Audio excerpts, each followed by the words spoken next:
Bunu topishimiz kerak.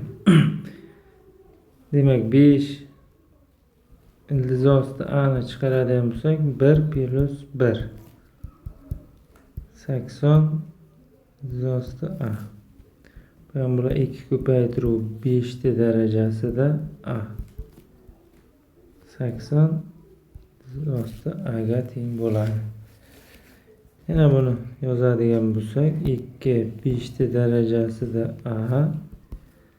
80 da 16 ko'paytirilgan 5 darajasida demak a.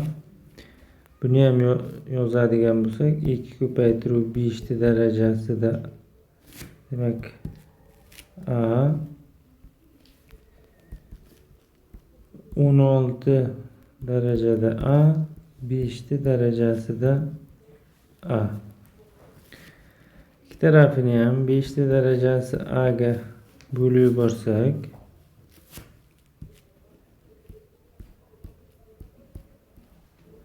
bu bilan bu, mana bu bilan bu qisqarib ketadi. 2 teng. Xo'p, 2 ni 4 ildiz osti a'si 2 ni birinchisi, demak bundan kelib chiqadi 4 ildiz osti a teng 1 yoki ildiz osti a teng 1 taqsim 4 kvadrat ko'taradigan bo'lsak a teng 1 taqsim 16.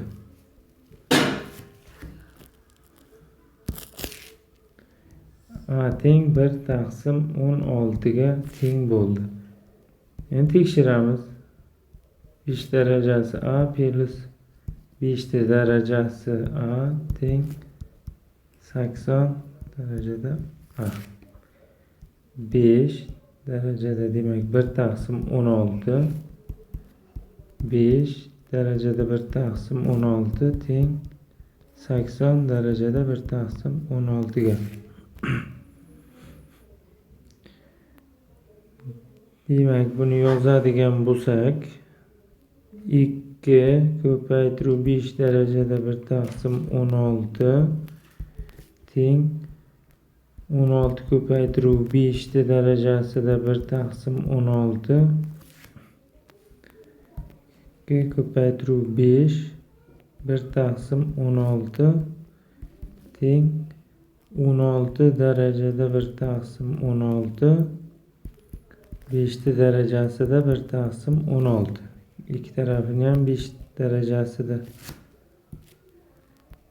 1 taqsim 16 ga bo'lib yuborsak bu bilan bu taqsim 16, bu bilan bu qisqarib ketdi, bu bilan bu 2 teng 16 ni yozishimiz mumkin. 2 ni 4-darajasi 1 taqsim 16 dan 1 taqsim 4 chiqadi. Bu bilan bu qisqarib 2 teng 2 demak berilgan mana bu tenglamada a 1 taqsim 16 ga teng ekan.